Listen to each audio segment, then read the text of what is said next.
বাবার বাড়ি বাড়ি মজা এই শ্লোকটা আমার জন্য মনে হয় দুদিনের জন্যই কাজ করেছে, কারণ তারপরে বাড়িতে চলে এসেছি, পড়ানি আছে।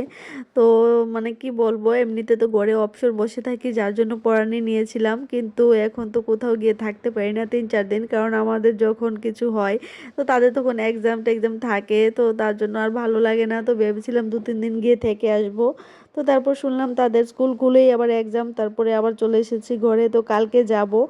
আর জানো আমি একটা জিনিস খুব মিস করছি, মা কালকে চাল ভিজিয়েছিল, আমার ফেভারিট একটা পিঠা যেটা কিনা চিতই পিঠা। তো সবাই বলে চিতই পিঠা কিভাবে এত ভালো লাগে, তো জানি না কেন আমার অন্য বাকি সব পিঠা থেকে চিতই পিঠা আর সঙ্গে মানে চা, তো এই দুইটা খাবার আমার অনেক পছন্দের। তো মা চাল ভিজিয়ে রেখেছিল, মা তো জানে না চলে আসবো, তারপরে ঘুম থেকে উঠে যখন বলেছি তখন বলেছে যে চাল ভিজিয়ে রেখেছি। তো আমি ফ্রিজে রেখে দিয়ে এসেছি, মা বলেছে কালকে গেলে তারপরে বানিয়ে দেবে, আর সঙ্গে পাটিসাপটা বানাবে, তেলের পিঠা বানাবে।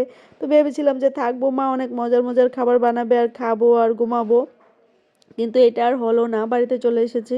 তো ভাবছি যে ভালো লাগে না পড়া, মানে পড়ানিও ছেড়ে দেব। কীর্তনের সময় সবাই বাবার বাড়িতে আসে, আমিও গিয়েছিলাম, তারপর চলে আসতে হলো। তো কালকে যাব, গিয়ে একদম 5-6 দিন থেকে আসবো, আর মানে পড়াবো না। তো তাদের বলে যাব, ভাল লাগে না সত্যি। তো তারপরে দেখো এদিকে আর কি, আজকে সকালে ঘুম থেকে উঠতেও ইচ্ছে করছিল না, রান্নাও করতে ভালো লাগছিল না, তারপরে অনেক দেরি করে উঠেছি, 9টা বাজে।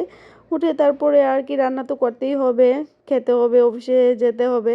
তো তার জন্য আর কি রান্না করব ওনার জন্য, সিম, কপি, আলু, আর ওকে যদি বলি সবজি নিয়ে আসো তাহলে এই 3টা জিনিস আনবেই, কারণ এই 3টা জিনিস ওর খুবই পছন্দ। তো তোমরা অবশ্যই দেখতে পাও সয়াবিন, আর এখন দেখতে পাবে এই তরকারিটা। তো ওর নাকি এই তরকারিটা খুব ভালো লাগে, বেশি করে ধনিয়া পাতা দিয়ে তারপরে এরকম করে ঝোল করে দিলে। তো ওর যেহেতু নিরামিষ খায় তার জন্য ওর পছন্দ মতো রান্না করার চেষ্টা করি। তো এদিকে আমার তরকারি বসিয়ে দিয়েছি, আর আজকে আমার জন্য করব একটা কানলা মাছ ছিল, তো ওই মাছটা ভাজি করব আর একটা ডিম ভাজি করব। তো এদিকে আমি আমার রান্নাও করে নিয়েছি, তারপরে ও খেয়ে বেরিয়ে পড়েছে। আর দেখো আজকে অনেকটা ভারী সুন্দর রৌদ্র উঠেছে, আর এদিকে রেশনে মানুষ লাইন ধরে দাঁড়িয়ে আছে, আর জানি না কতক্ষণ থাকবে রোদটা, কারণ এটা তো একটু পরে আসে আবার একটু পরে চলে যায়, কি জানি করে। আর ভালো লাগে না, অনেক দিন হয়ে গেছে, মানে সবাই বিরক্ত হয়ে গেছে এখন। দেখো এদিকে রেশনে সবাই লাইন ধরে দাঁড়িয়ে আছে ভিতরে, আর তারপরে ঘরে এসে সেই আবার ঘরের যুদ্ধ।